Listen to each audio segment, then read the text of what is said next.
¿Cómo están ustedes?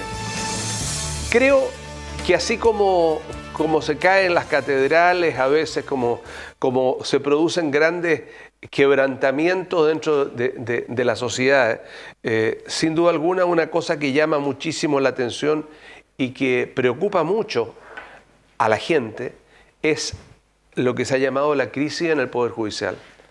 Desde diciembre del 2018, que se ha destapado, de que 3 ministros de la Corte de Apelaciones de Rancagua, Emilio Elgueta, Marcelo Albornoz y Marcelo Vázquez, están siendo investigados por conductas diversas que podrían configurar un posible tráfico de influencia y otros delitos. Atendiendo a eso, he querido invitar a 3 abogados que ocupan distintos lugares dentro de la sociedad regional. A una diputada, al presidente del Colegio de Abogados y a un abogado penalista. Para mí es un gusto saludarlos y conversar sobre este tema. Presento a Camila Flores, abogada, diputada de Renovación Nacional. ¿Cómo está, Camila? Muy bien, Rodrigo. Agradecida, un tema además súper interesante que está en el ambiente de todas las esferas sociales. Esto no se conversa solamente entre los abogados, quienes somos abogados, sino que uno puede verlo en la calle, en las juntas de vecinos, en todos los sectores. Es un tema que la gente lo tiene muy preocupado, la falta de certeza jurídica, precisamente. Saludamos a Matías Mundaca, abogado penalista. ¿Cómo estaba, Matías? ¿Qué tal, Rodrigo? Buenas tardes, señores auditores. Aquí estamos televidentes y televidentes para opinar sobre este tema que está en el ojo del huracán, al parecer. Y saludamos a Alejandro Gómez, abogado, presidente del Colegio de Abogados de Valparaíso. ¿Cómo está, don Alejandro? Muchas gracias, Rodrigo, por la invitación. Muy contentos de poder estar con usted y también con los televidentes. Y sin duda un tema muy importante y relevante, no solo para esta región, sino para todo el país. Esto afecta al Estado de Derecho. Bueno, yo invité al Ceremi en ejercicio, a ex Ceremi de Justicia, ninguno de ellos quiso o pudo asistir. Invité a ministros y a ex ministros del Poder Judicial de la región, tampoco fue posible conseguir su asistencia. Y quiero, bajo ese punto de vista, partir por un tema que llama la atención, o sea, ¿existe el besamanos realmente? ¿Existía el besamanos? ¿Existe realmente aquello? ¿Es efectivo? Porque uno llama la atención en que en estas investigaciones se diga, en la primera formalización del ministro Elgueta, de que él cobraba a los que podrían estar en la terna para jueces de policía local. Quiero partir con usted. Rodrigo, para ser sincero, efectivamente el modelo de acceder a los cargos dentro del Poder Judicial e incluso algunos que están fuera del Poder Judicial pero que tiene intervención el Poder Judicial a través de las Cortes de Apelaciones, efectivamente daba pie para que algunos de los postulantes soliciten audiencias a los señores ministros. Ahora, que de eso vaya al extremo de lo que sucedió en Rancagua, a que un ministro supuestamente cobrara por emitir su voto o hubiera un tipo de negociación respecto de eso, es otra cosa. Ahora, el modelo a mí la verdad no me gusta. De hecho, en algunos concursos las Cortes de Apelaciones hacen una audiencia pública general para todos los candidatos, y efectivamente eso me parece que es una medida sana. Ahora, en la actualidad, esta ilustrísima Corte, efectivamente hay ministros que no reciben a la Corte de Valparaíso, Corte de Valparaíso para candidatos para algún cargo dentro del Poder Judicial o de aquellos que tenga intervención la Corte. Por lo cual, si con eso, si la expresión besamano, lo que queremos decir es que concurran o atienden algún abogado que lo solicite, sí, eso se da. No todos los ministros, algunos ministros. Algunos ministros incluso lo que hacen es recibir públicamente dentro de la sala con todos los ministros y los funcionarios de la sala, es decir, no reuniones privadas. Y eso depende exclusivamente del ministro que se le solicite la audiencia. Ahora, yo creo que lo óptimo sería una audiencia pública general en que todos los candidatos o posibles candidatos pudieran exponer sobre sus méritos para obtener un determinado cargo. Diputada, Sí. usted como abogada, digamos, y como diputada, sin duda alguna, que tendrá una visión, digamos, qué se puede hacer o cuál es la realidad que ustedes... Partamos por esto y vamos desenredando todo esto, porque al final... El hecho de que por primera vez yo nunca había visto, por lo menos en la historia de mi vida, que a un ministro fuera formalizado y de esta forma y con este escarnio, digamos, aquí hay una parte que tiene que ver con quien dicta las normas, con el Parlamento. Y con quien fiscaliza también, que yo creo que ahí un poco está el de... La verdad, Rodrigo, es que esta situación a mí me parece de la máxima gravedad. Porque la gente común y corriente, el ciudadano de pie, como se suele decir, en definitiva, ¿en qué cree? Hay una crisis generalizada en una serie de instituciones que son muy importantes. Ahora la Iglesia, cierto, en el Poder Judicial, la Fiscalía, no dejemos de lado que también mucho en esta trama tiene que ver la Fiscalía. ¿Para qué hablar de los políticos, de las iglesias, ya no solo de la Iglesia Católica, sino que también en la Iglesia Evangélica, de las policías, en fin? Las Fuerzas Armadas. Las Fuerzas Armadas. Hay un tema que es muy complejo y que en el fondo acá lo que señala Alejandro tiene razón. En el fondo lo que se daña es el Estado de Derecho. Y eso en consecuencia trae efectos que es la falta de certeza jurídica. Desgraciadamente, esta situación que se está provocando, incluso yo diría, Rodrigo, que puede ser recién la punta del iceberg, porque estamos partiendo por entender un caso en particular, donde hay formalizaciones, pero que también ha traído, o de cierto modo, está generando que uno empiece a cuestionar incluso cómo está fallando la justicia. Porque, por cierto, que una persona que sus causas hayan sido vistas en esta corte puede decir, oye, pero ¿se habrá fallado conforme a derecho en mi caso en particular?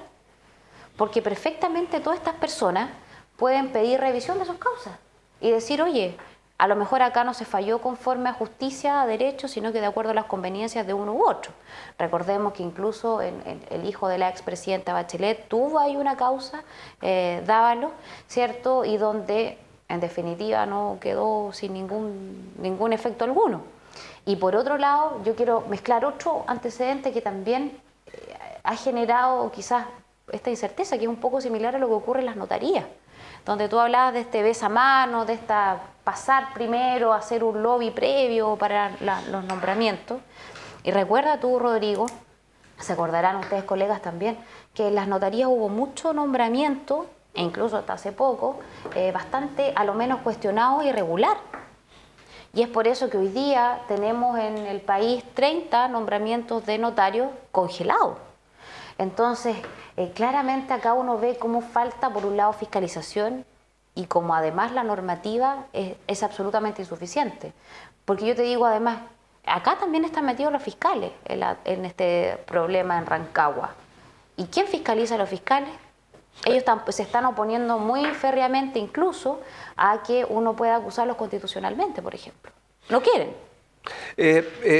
Matías, no sé si usted será bueno para la televisión o no, pero hubo una serie que se llamaba Capadocia, mexicana, ¿ya? Sobre la corrupción en las cárceles y en el sistema judicial, policial y de cumplimiento de condenas en México. Y se lo digo porque si uno empieza a derivar las cosas, ahí se veía la relación entre narcotraficantes y jueces. Y además uno empieza a mirar lo que pasó hace poco a escalas muy limitadas, pero igual se veía gente que estaba en una prisión chilena como Víctor con el Andaúr, el apellido, Celestino Andaúr, ya, violador, digamos, violador y asesino hasta cadena perpetua, que vivían dentro de las modestas cosas, pero en una especie de palacete picante dentro de gendarmería, entonces dentro de un recinto carcelario. ¿Cuál es la visión que tiene usted? Mira, yo la verdad es que si hay un sistema complejo de funcionar y de funcionamiento y en el cual le hace muy mal la falta de transparencia del sistema de justicia. Afortunadamente nosotros en tiempos del segundo gobierno de la Concertación se emprendió la reforma procesal penal, que fue la primera de las grandes reformas que se hizo en Chile para los efectos de garantizar un acceso a la justicia más igualitario, más público, más transparente, transformando una cosa que era compleja, que era la administración de justicia amparada en el secreto, ¿no es verdad?, en procesos penales que eran secretos, había secreto del sumario, las resoluciones eran secretas. O sea, ¿usted cree que la reforma fue un remedio que podría ser peor? Así es. La reforma fue un remedio a la falta de transparencia que ya tenía el Poder Judicial desde hace más de 100 años.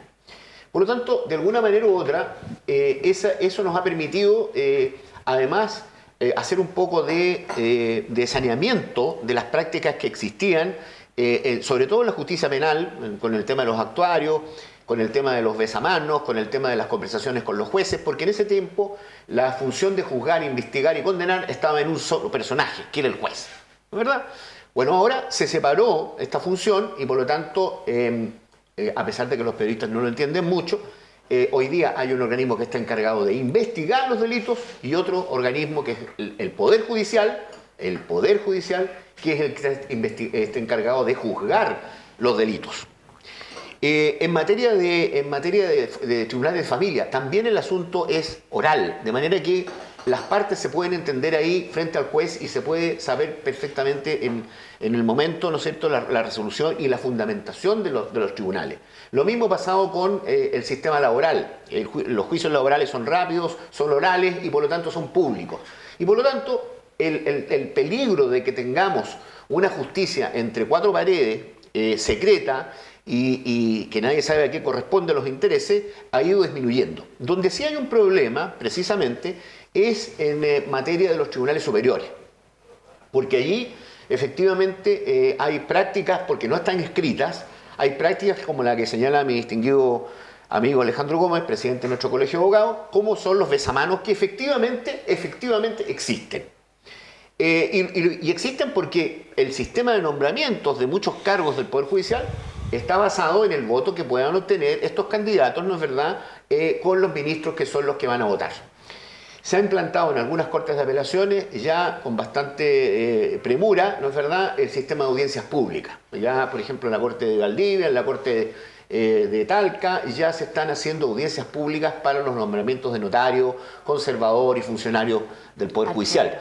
De manera que ya la cosa se va a tornar más transparente, porque no puede ser de otra manera. No podemos seguir pensando en que el amigo de tal persona o el amigo del otro, que tiene un amigo que es un amigo de un ministro de la Corte, le va a conseguir un voto favorable a una persona. Alejandro, pero el tema está, por ejemplo, en el trate, por ejemplo, su señoría ilustrísima.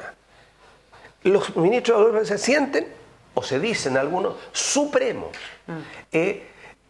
Creo, parece un trato vaticanesco, que hoy día no está muy clerical. Claro, clerical, digamos, que hoy día no está muy a propósito del libro Sodoma, no está muy bien visto, pero el tema es eso, o sea, hay aquí una tradición que conlleva a que estas cosas se hagan públicas, por lo tanto significa que existía mucho antes, o es una cosa que aparece ahora.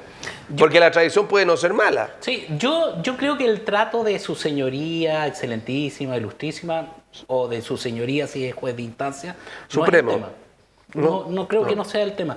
Yo creo que el tema acá es que, y voy a citar a un ex ministro de la Corte de Apelaciones de Valparaíso, que fue presidente de esta corte y además fue un gran abogado, don Arturo Zavala. Don Arturo Zavala, en una reunión que yo tuve hace muchos años atrás, a propósito del rol del juez, él me hablaba de la soledad del magistrado. Que yo en un principio, era bastante joven, no lo entendí o no lo logré comprender en su cabalidad. Él lo que manifestaba que la soledad del juez implicaba justamente no exponerse a tener que compartir o a participar en actividades que pudieran poner en duda no solo su imagen como juez, sino también su rol como juez en el caso concreto. Entonces, él era bastante cuidadoso respecto a las reuniones sociales, era bastante cuidadoso, por ejemplo, ahora con los medios de tecnología, si estuviera él presente, me imagino que se escandalizaría con algunos Facebook de algunos magistrados. Entonces, yo no los creo... Twitter son peores. Los Twitter Exacto, a veces, pero como yo no tengo Twitter, yo soy más antiguo, me manejo solo con Facebook. No te pierdes de tanto. Claro. Entonces yo creo que ese es el tema. Ahora, Yo comparto que las modificaciones a los procedimientos han colaborado al hacer más transparente. Yo también creo que este tipo de crisis o dificultades que nos vemos inmersos hoy es una oportunidad justamente para realizar cambios. Por ejemplo, yo comparto lo que dice Matías en el sentido de que lo que debería tenderse es que a los concursos del Poder Judicial concurrieran a una audiencia pública, que todos los postulantes pudieran asistir y que no se permitiera audiencias particulares o especiales para esos cargos. Pero además yo creo que también implica una modificación dentro del Ministerio de Justicia, porque una vez formada la terna para el determinado cargo, entra a una sola gris que es el Ministerio de Justicia y que uno no sabe cuáles son los parámetros que se utilizaron para designar esa persona en ese cargo. Por lo cual yo... Entra en un parámetro político. Claro, pero... Entra en un parámetro político porque los ministros dependen del presidente de la República, el presidente de la República es una coalición y hay un parámetro político. Sí, pues, pero ese parámetro político no necesariamente es el necesario para la administración de justicia. Ah, no, lógico. Entonces, lógico. ¿a qué voy? Yo creo que los concursos deberían ser objetivos, pero además públicos, e incluso en el Ministerio de Justicia. Pero Alejandro, mira, aquí hay un problema. Aquí hay una ley, hay una norma no escrita. Y sincerémosla de una vez por todas. ¿Existe o no existe el coteo político en la designación de los ministros de la Corte Suprema? Existe.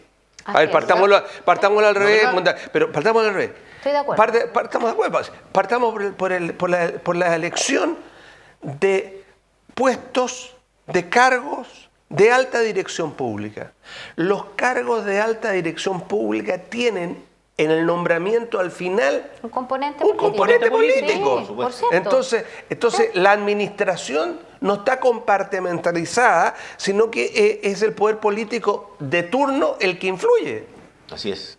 Así es. Por eso y digo, la Corte no está hay una, no es verdad, un coteo, ¿no es cierto?, en el Senado para designar los ministros de la Suprema. Existe. ¿Es verdad? Sí, yo creo que con la modificación constitucional y la intervención del Senado, efectivamente la Corte Suprema se ha politizado. Sí, y eso es una realidad claro. que todos lo hemos visto. Bien. Bueno, Lo mismo pasa... ¿Y qué es lo que opina usted? Porque, por ejemplo, se ha hecho mucho escándalo, digamos, con la... no conozco, para que quedemos claros, no conozco al senador Letelier desde el punto de vista, no lo he visto nunca, pero se ha hecho mucho, sí conozco al fiscal, del que tengo una gran opinión.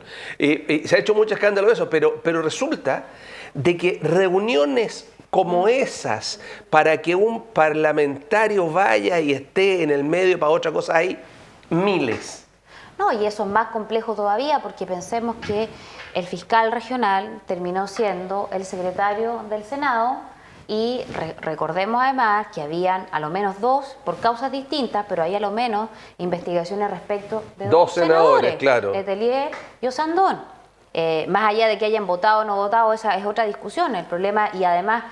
recordemos las declaraciones del ex fiscal regional. No, inclusive le abre como una brecha negociadora de un funcionario con los otros. Y él además dice, yo voy a ser, creo que usó un término así como el escudero de los senadores. Entonces, claramente es muy complejo, muy delicado, claro. Porque él creo que fue ese el término que usó y tenía dos senadores bajo su jurisdicción. Bueno, en fin, es compleja la situación. ¿Su ex amigo Sandón o no? Claro, lo del ex amigo está de más, pero en fin, senador sí, efectivamente, y de Renovación Nacional, yo tengo que decirlo, si esto desgraciadamente trasciende todas las líneas políticas, y yo creo, claro, un parlamentario, sea senador o diputado, puede hacer gestiones útiles porque hay una vulneración de derechos, hay una preocupación respecto a algún determinado ciudadano que uno representa como parlamentario y puede solicitar alguna reunión pública. Para eso se creó además la ley del lobby. La ley del lobby lo que busca precisamente es poder comenzar a regular estas situaciones que antes se daban entre cuatro paredes y que hoy día las autoridades tenemos la obligación de transparentar y que cualquier ciudadano, a cualquier autoridad, incluido fiscal nacional, en fin, todos nos pueden solicitar una audiencia y uno le puede decir sí o no, de acuerdo a la materia. Y uno además tiene que señalar qué se trató y cuál es la conclusión de esa reunión que uno sostiene. Entonces, Rodrigo, en el fondo lo que yo quiero decir, hay herramientas para aquellos que queremos hacer bien las cosas, sí, las hay. Pero siempre van a haber otros que van a buscar, de acuerdo a sus conveniencias políticas, ¿cierto?, sacar una ventaja determinada, ocultándolo a la ciudadanía, por supuesto. Ahora, usted que tramita, desde hace bastante tiempo, ¿no es efectivo o es efectivo que hay que para poder tramitar algunas cosas en la Suprema hay como abogados lobistas, se contrata un tercero? ¿Existe ese esquema? O sea, porque transparentemos las cosas como realmente son. Yo, la experiencia personal que tengo es que no existen esa clase de lobistas, salvo en el caso de las designaciones de los cargos. Ahí sí que efectivamente existe gente que incluso ofrece su servicio a las personas que están interesadas en ocupar algún cargo de designación de un tribunal superior. Pero para tramitar causas o para ver causas o para tramitar una causa en la Suprema, en la Corte de Apelaciones, eso ya no existe. Hoy día... Pero las definiciones finales, ¿cómo puede darse el caso en algunas cosas en que el Tribunal Electoral de una región falla A y el Tribunal Nacional falla B, o la Corte de Apelaciones falla A por 3-0 y la Suprema falla B 3-0? Pero es que eso va a depender de la integración de la sala. Porque obviamente en una comunidad en que hay 12 ministros pueden haber criterios diferentes. Pero es que un criterio contrapuesto, desde el punto de vista de lo que decía la certeza jurídica de que las cosas van por el camino de la ley, de que se cumpla la ley. O sea, la ley tiene dos visiones. No, lo que pasa es que la ley es un concepto abstracto. Una cosa es la ley y otra cosa es la interpretación que hacen los jueces de esa ley. Pero un caso concreto, Tribunal Constitucional, respecto a la aplicación de la tutela laboral en materia de funcionarios públicos. Corte Suprema, ahí hay dos criterios absolutamente diferentes. Hay un conflicto, claro, hay un conflicto de poderes. Y no me cabe duda la capacidad intelectual, académica de los ministros de la Corte Suprema, como lo del Tribunal Constitucional. Y lo que pasó con la Contraloría, lo mismo. Exactamente. Claro. Ahora, yo creo que aquí, Rodrigo, el tema es que Chile llegó a una etapa en que no basta solo la ley. Es decir, como a usted le gustan los dichos, no solo hay que serlo, sino también parecerlo. Y lo que se está exigiendo de parte de la comunidad es justamente una cosa que va más allá de la ley. Muchas de las imputaciones que se han hecho, no solo en estos juicios, sino en todos los que dice relación con funcionarios públicos, siempre dice, mire, está dentro de la legalidad, pero no se ve bien. Gracias, Alejandro. Lo que pasa es que la mujer del César parece que es la mujer de Juan Pérez, por la forma como están. No debe serlo, sino que no lo parece. El tema es complejo. Vamos a ir a una pausa. Estamos en un sitio especial en que estoy con 3 abogados. La diputada Camila Flores, el presidente del Colegio de Abogados Alejandro Gómez y el abogado Matías Mundaca conversando sobre la crisis en el Poder Judicial. La pausa es breve, ya volvemos.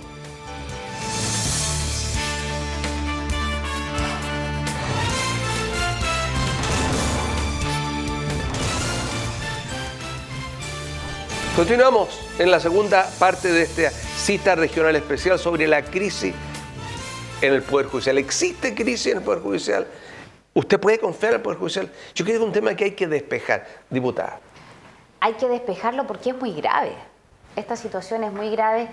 Bueno, las crisis en general en todas las instituciones nunca son bienvenidas para ningún país, pero esta en particular, porque lo decíamos anteriormente, Rodrigo, acá hay una serie de casos que han sido analizados, que han sido vistos, y recordemos también que esta indagatoria, estas investigaciones parten por interceptar, al parecer, llamadas por delitos de tráfico de droga. Entonces, quizás con qué nos vamos a encontrar una vez que se siga escarbando en esta situación. Y claramente acá tenemos a distintos aspectos que colisionan y se juntan, Fiscalía, ¿cierto?, la Corte, política. Perdón, el presidente de la Corte Suprema es estudió aquí en la Universidad de Chile, Haroldo Brito, y él dijo que declaraba a todo el Poder Judicial en un proceso de investigación, Sí, claro. a todo el Poder Judicial. Y eso es lo preocupante, o sea, esto se... Pero es que es una claro. oportunidad de hacerlo, por Rodrigo. O sea, yo creo que si ahora no se toma por parte de la Corte Suprema el toro por las astas y se hace una revisión, ¿cuándo se va a hacer? ¿Qué es lo que sería el toro por las astas por usted?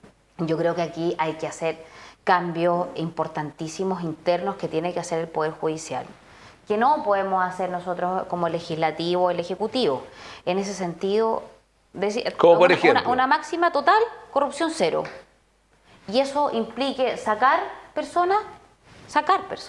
Si eso implica generar protocolos internos de cómo se va a actuar frente a determinadas situaciones, se tiene que hacer.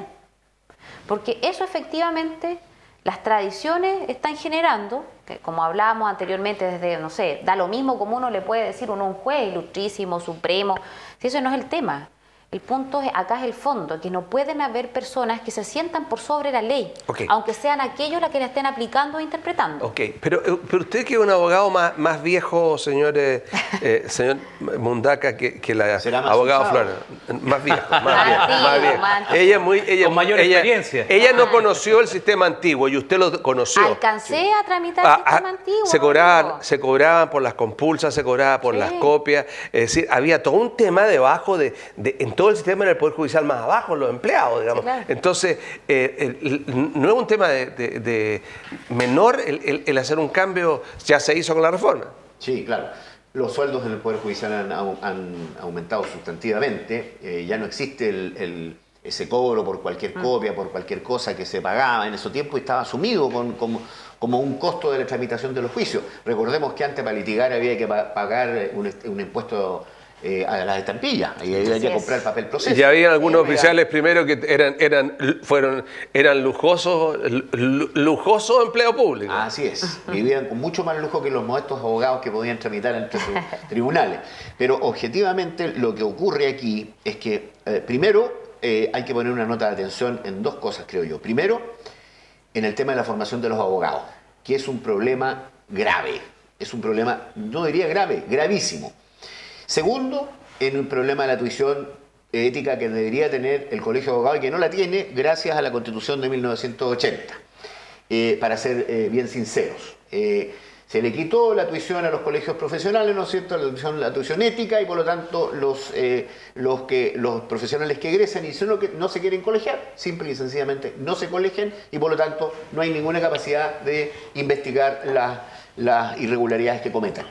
Eso es fundamental. Hay un exceso de abogados, un exceso de formación de abogados, hay una mala formación de abogados, y eso es el principio del problema. Porque nuestros telespectadores deben saber que todo juez pasa necesariamente una etapa previa, que es ser abogado.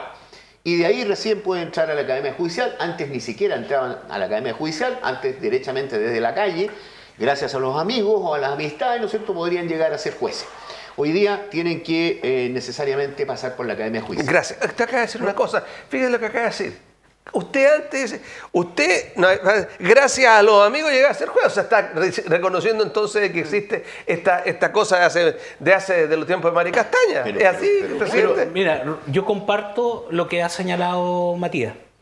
Efectivamente, desde que los colegios profesionales dejaron tener la tuición ética de los profesionales, ha significado una merma en el ejercicio de la profesión. Y para quiero ser bien claro, para que haya un juez o un fiscal corrupto, tiene que haber un abogado que intervino ahí que también es corrupto.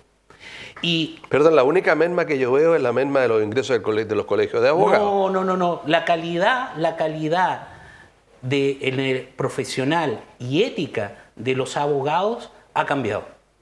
Pero eso no por no estar colegiado en el colegio de abogados. El colegio de abogados ha permitido, y sigue haciéndolo, este colegio, por ejemplo, que tiene más de 100 años de vigencia, ha permitido regular justamente aquellas conductas de abogados, incluso no colegiados, que se han sometido voluntariamente al código de ética de nuestra institución, justamente para velar por el cumplimiento ético de las funciones. Es más, como bien dice Matías, para ser juez primero hay que ser abogado. Y si en las escuelas de derecho no formamos dentro de conductas éticas, no una ética filosófica, sino una ética profesional, dirigida al caso concreto, si no tenemos una supervigilancia de la conducta ética de nuestros profesionales, esto sucede en todo el resto del mundo. Hace 3 semanas atrás hubo un congreso internacional de barras de abogados en Chile. Perú, Colombia, Argentina, Brasil. Brasil tiene incluso la colegiatura a nivel constitucional. Es más, cuando se detecta que un abogado ha infringido la conducta ética, no puede ejercer. En Estados Unidos... ¿Y de cuántos tendrían que ejercer en Brasil con toda la corrupción que tienen? Pero usted sabe, don Rodrigo, que quien hizo la primera denuncia contra TM fue el Colegio de Abogados Federal. Eso es lo que estamos hablando. En Estados Unidos, en Inglaterra, si un abogado, por muy prestigioso que sea, no se acoge a las conductas éticas, deja de ejercer. Ok, diputada. Rodrigo, yo no estoy de acuerdo. Yo creo que no por colegiarse va a evitarse este tipo de situaciones. Porque acá estamos hablando no solamente de ética, aquí estamos hablando de delitos, de personas que cometieron delitos. Y para las personas que cometen un delito, más allá, cualquiera sea la profesión, existe la ley. Y la ley se le tiene que aplicar a todos por igual. Porque no a mí, por ser abogada, me van a tener que obligar a sindicalizarme en un colegio de abogados, en este caso, ser parte de un colectivo, porque si yo quiero, no lo hago. Y el que lo quiere hacer, fantástico. Y para eso existe la normativa, la ley. ¿Cierto? Que se le tiene que aplicar, sea abogado o no sea abogado, porque efectivamente acá puede el colegio de abogados tener estándares, exigencias, el que quiere, como bien señala don Alejandro acá, puede someterse voluntariamente, es fantástico. Pero acá estamos hablando de hechos que son graves, que tiene que ver precisamente con configuración de delito. Y eso no es el colegio de abogados quien tiene que dictaminar si va a seguir ejerciendo o no la profesión, sino precisamente para eso está la aplicación de la ley y está la justicia. Pero Rodrigo, ahora, Camila, perdona. Si hay un delito que comete un abogado, obviamente eso resorte de los tribunales de justicia, son los tribunales de justicia. Acá estamos hablando de una serie de actos que no son legalmente punibles, pero que sí rayan con la conducta ética de un profesional. Ojo con esto, porque todas estas colegiaturas también tienen una mirada política. La de nosotros no. No, es que tú no me puedes decir eso. Yo te lo puedo decir. Porque, no, pero perdón, usted no puede decir eso porque yo estoy bien informado. Primera vez en toda la historia que yo conozco el Colegio de Abogados, salvo la época del 73, en que hay listas políticas ahora en las elecciones suyas. Y no me puede decir que no. Dígame una lista política. Ahora las tendencias que hay dentro de las nuevas listas son políticas. Obviamente todos los abogados tienen tendencias políticas. Por eso, y por lo mismo yo te digo, y hay una mirada política. Y eso es innegable porque es propio de la naturaleza, te diría yo, casi del ser humano. Y a nosotros los abogados nos gusta harto la política también. Por eso la gran mayoría de quienes somos parlamentarios somos abogados. La gran mayoría son abogados. Por lo tanto, existe una mirada política. Y eso, en consecuencia, desde mi perspectiva, no garantiza en ningún caso que se pueda actuar en conformidad a la ética, porque ustedes tienen una mirada que puede ser política. Camila, no se trata de una cuestión política. Se trata de una cuestión moral. Cuando los procedimientos legales, como en Estados Unidos o como en Europa, o como en el procedimiento penal chileno, se basan sobre la base de la fe o de la veracidad de lo que dice un abogado frente al tribunal, porque no hay ningún expediente para revisar, esa es la verdad.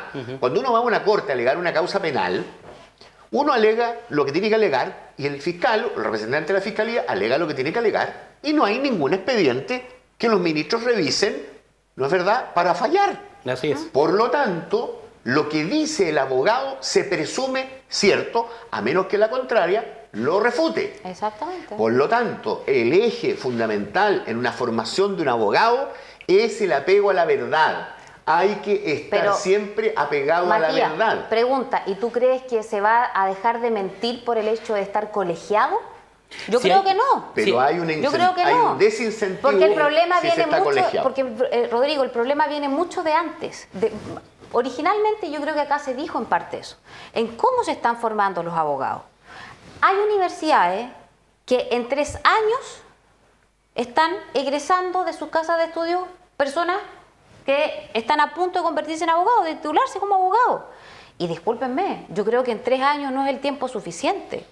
No en todas en mi universidad, yo sí efectivamente tuve clínica jurídica, que es una antesala a la práctica, pero no en todas las universidades se tiene, por ejemplo. Entonces yo creo que ahí está cómo las casas de estudio están formando sus mallas curriculares, donde prácticamente al parecer la ética está siendo, como decía Alejandro, una cuestión más filosófica que cómo estamos en la práctica aplicando el derecho, o qué es lo que nosotros estamos haciendo para la buena aplicación del mismo. Pero Camila, mira, acá no vamos a inventar la pólvora. Los estadounidenses, el mundo anglosajón, llevan años... Pero digámosle a la gente cómo Camila, déjame terminar. El derecho estadounidense. Camila, llevan años en litigación oral. Nos dan cancha y tiro de lado. Y ellos por años han mantenido el sistema de barras. No podemos decir que Estados Unidos es un estado socialista o de economía centralizada o de política centralizada, pero justamente en un país que es el emblema en el mundo de la libertad económica, libertad sexual, libertad de todo tipo, ellos establecen que las barras de abogados de cada estado regulan la conducta ética. Y si ese abogado no cumple con esos estándares éticos, no deja de ser abogado, pero no puede litigar. Porque justamente, porque tiene, como dice Matías... Hay comisiones específicas en cada estado que investiga la conducta o probidad de los abogados y de los jueces. Exactamente, porque además los jueces también son abogados y se someten a las mismas conductas. Pero ese es el tema, que es sobre a lo que puede hacer una colegiatura. Yo estoy de acuerdo con ustedes. Yo creo que efectivamente se tiene que aplicar, de hecho, para nosotros un estándar mucho superior que el resto de los ciudadanos. Con más fuerza todavía a quienes son jueces en nuestro país, de cualquiera sea la instancia. Pero yo, en lo personal, creo que no es la fórmula a través de los colegios de abogados. Yo creo que se tiene que crear ojalá una nueva institucionalidad. No, yo no estoy partidario de eso. Y yo creo que esa nueva institucionalidad tiene que estar adecuada y generar ¿A qué le llaman nueva institucionalidad? Cambiar el ordenamiento interno de la arquitectura del Poder Judicial. Por ejemplo. Y que exista algún órgano especializado en revisión específica de conducta. Una Contraloría Jurídica. Una cosa así, similar a lo que efectivamente. Consejo Superior de la Magistratura se llama en España. Algo, exactamente, para ser más específico, más ¿Y por qué no está de acuerdo usted? Porque yo creo que el control ético no es el mismo que el control legal. Obviamente, si una persona, un abogado y cualquiera otro... Pero salgámonos del control ético en el sentido del colegio de abogados. Vamos, porque el colegio de abogados es una parte, usted quiere que esa parte sea más que el todo, pero vamos al todo. Al todo que es el sistema. Puede ser al todo el sistema, sea colegiado o no sea colegiado, digamos, el tema es el sistema. Porque ¿cómo cambiamos el sistema? Yo personalmente provengo de una familia de abogados, mi mujer, mi suegra, mi papá, mi mamá, mi hermano, mi sobrino, provengo de una cultura, de una familia, y me da mucha pena el Estado, y no quiero que la gente se quede con la imagen de ustedes de que tenemos una justicia corrupta, porque la justicia chilena no es corrupta, creo yo. ¿Ustedes creen eso? No, jamás. Y espero que nunca llegue a ser eso. Ahora, que lo que sucedió en Rancagua me deja perplejo, sí, porque la verdad nunca había visto lo que pasó en Rancagua. Un ministro picante por 27 millones, es una picantería. Bueno, pero hubo un caso a comienzos de los 90 de un fiscal de la Corte de Apelaciones de Santiago, al cual se descubrieron que hacía pequeñas gestiones en las salas para obtener libertades de los narcotraficantes. Yo no sé si se acuerdan del caso del señor García Pica. Sí, pero ese también era un viejito que llevaba unas colegialas, digamos, podría ser, claro, un viejito medio perverso. La última vez que supimos que había un caso de esa naturaleza, yo en ese tiempo no era ni abogado, así que... Yo era muy chica también. Han habido casos antes en este tipo de cosas, pero no específicamente ministros de corte como es el caso. Sí, pero vamos por ejemplo, nos queda poco tiempo, debe ser no más de un par de intervenciones cada uno, 10, 12 minutos. Lo que plantea la diputada, lo que plantea el abogado Flores, en el sentido de repensar la arquitectura. Usted se refiere, por ejemplo, al modelo español. ¿Cómo funciona eso? El modelo español funciona como un sistema de autogeneración.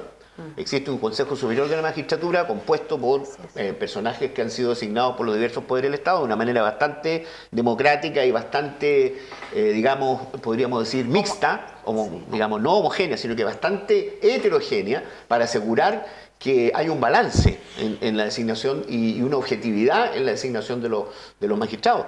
Recuérdense ustedes que removieron a un juez famoso como fue el juez Baltasar Garzón. O sea, no es cualquier cosa el Consejo Superior de la Magistratura en España, sino que es un organismo verdaderamente poderoso y con muchas facultades. Y con muchas facultades para intervenir en la designación, remoción, sanción de los jueces, de manera que efectivamente... Pero perdón, eso está centralizado solamente en los jueces, en la magistratura. Sí, efectivamente. No en el ejercicio de la profesión. Para eso está el colegio, el Real Colegio Pero de Abogados de Madrid. Efectivamente. Pero ¿por qué no podríamos pensar en una institucionalidad un poco más completa, abarcando un campo de acción más amplio? Yo creo que efectivamente yo pienso... disculpa, algo tiene existe. que haber, Matías, no sé, no puede ser que estén por sobre todo, no, tiene que haber un organismo. Pero todo lo hoy día necesita. existe un control ético simulado, digamos, disimulado, dentro de las normas del Código Orgánico de Tribunales, que es la posibilidad de que los tribunales sancionen a los abogados por ciertas conductas. Así es. Pero los jueces no. Con multa. Y no, los jueces también. No, tienen las medidas disciplinarias. No, pero por ejemplo, en el caso de estos tres, se le ha demostrado en el caso de uno, o se está indagándolo por una causa que hizo a favor de unas platas relacionadas con un médico, nombramiento de una hija, etc. Pero y uno empieza a pensar, y aquel que en un juicio que tenía en relación a algo, digamos, fue gracias a este ministro judicialmente sancionado en contra de la legalidad y ha perdido el derecho a algo, ¿por qué ese juez en Chile no responde con su patrimonio, el juez Elgueta, frente a todas las cosas? Porque quedan tan impolutos ahí. Es que si es condenado, primero fue formalizado, después tienen que quitarle el fuero para poder pedir alguna medida cautelar y seguir adelante con el proceso. Pero si es condenado y dentro de esos delitos hay personas que han sido perjudicadas, efectivamente él responde con sus bienes, porque va a ser condenado por un delito. Exactamente, como cualquier cristiano. Lo que ocurre es que... Pero no responden por un fallo. Rodrigo, lo que ocurre es que en esta sociedad de la rapidez y de las redes sociales, la gente que quiere que se haga justicia de manera automática. Fusilamiento inmediato, ¿no es verdad? Por las redes sociales, y la persona ya no puede recuperar su honorabilidad. Esperemos que la excelentísima Corte Suprema termine la investigación, proponga las sanciones, que las personas tengan derecho a defenderse, y cuando ya esté listo el horno para los bollos, que se cocinen como el hoyo para el muerto. Pero hasta el momento por ejemplo, investigación. Sobre eso, lo que hizo la Corte Suprema, la medida de no apartarlo, sino dejar esperar que la justicia siguiera su turno, ¿les parece que era la medida adecuada, Alejandro? Sí, yo creo que sí, porque efectivamente la Constitución da la posibilidad de la expulsión directa por parte de la Corte Suprema. Sin embargo, y comparto lo que dice Matías, ellos son imputados. Hasta ahora no hay... Y tienen presunción de inocencia. Tienen una presunción de inocencia. Y aplicarles la expulsión, que es una pena, una sanción, sin darle la posibilidad que haya una defensa de parte de ellos, me parece que incluso vulnera los derechos fundamentales de nuestra Constitución y los tratados internacionales. Entonces, en ese sentido, yo creo que fue prudente la Corte Suprema en no aplicar directamente si es que ya tenía una investigación. Y yo lo que esperaría es que esa investigación se termine, se evacúe el informe, tenga la oportunidad los imputados o acusados de formular sus descargos y que después tome una decisión. Ok, nos queda muy poco y me gustaría escuchar una opinión final de ustedes y sobre el tema de la Fiscalía, esta relación Moya-Arias, digamos, ¿qué visión tienen ustedes? No, yo ahí sí que tengo reparos también muy importantes, pero en términos generales con varios funcionamientos de la Fiscalía, de las Fiscalías. Y creo que, insisto, yo creo que de verdad se tiene que generar una instancia para poder revisar incluso la legalidad y la constitucionalidad del ejercicio de los cargos de los fiscales regionales. Porque es ahí yo creo que tenemos también un punto fundamental en que puede incidir precisamente o escalar en lo que pueda ocurrir en este caso en una corte de apelaciones. ¿Y qué es lo que pasa? Los fiscales, ante una serie de iniciativas que se están generando en el Congreso para poder precisamente incorporarlos a la revisión constitucional y legal a través de una acusación constitucional, se oponen, Rodrigo. Y por el que nada hace, nada teme. ¿Por qué se van a oponer? No puede ser, insisto, de que existan ciudadanos de primera y de segunda categoría, personas a las que se le aplique la ley y personas a las que no se le aplique la ley. Más allá de que ellos hoy día estén ejerciendo el cargo de fiscales, donde yo creo que también hay que poner un acento importante en cómo se están formando a estos profesionales. Ok, gracias, Yo diputada. estoy en absoluto desacuerdo con someter a los fiscales al proceso de acusación constitucional. Pues Lo ya los digo ministros porque la ya este año, o el año pasado, ya tuvimos un caso parecido donde se pretendió acusar a ministros de la Corte Suprema por digamos, votos que realizaron en la dictación de la sentencia. Y la Administración de Justicia no se puede politizar. Pero se está haciendo con los supremos, pues, Y en este Matías. caso, pero en este caso, las designaciones. Pero la remoción de un fiscal regional o un fiscal nacional, ¿no es cierto?, que está en la norma, la remoción del fiscal nacional pasa por la Corte Suprema, lo que no ocurre con los fiscales regionales, yo creo que no es conveniente que ese tema se politice de esa manera y solamente sean los altos cargos, las cabezas de las organizaciones en la que puedan estar sujetas a ese control. Gracias, Matías. Alejandro. Yo también comparto lo que señalaba Matías. Yo creo que a los fiscales regionales no sería conveniente someterlos a acusación política. Lo que no significa que los fiscales no tengan control. Yo creo que sí, el Ministerio Público tiene que tener un control externo. No me parece sano, como lo que ha pasado no solo en el Ministerio Público, sino con otras instituciones del país, en que sean ellos mismos los que se controlen. Yo creo que debería haber un control externo para fiscalizar sus actos, pero respecto de una acusación constitucional contra fiscales regionales, creo que hay un peligro muy alto de que se politice aún más el tema. Pero Muchas ¿qué se está gracias. haciendo hoy día con Sí. los ministros de la Corte Suprema? Muchas Un poco gracias, diputada, Gracias. abogada, muchas gracias, Gracias, abogado, Rodrigo. presidente, Gracias, Rodrigo. muchas gracias. Y a usted espero haber llevado una visión, 3 puntos de vista, 3 abogados frente a una situación que usted ha escuchado, que usted lo ha comentado en su casa y que sin duda alguna es preocupante, pero tenemos que creer en la justicia. Que estén ustedes muy bien.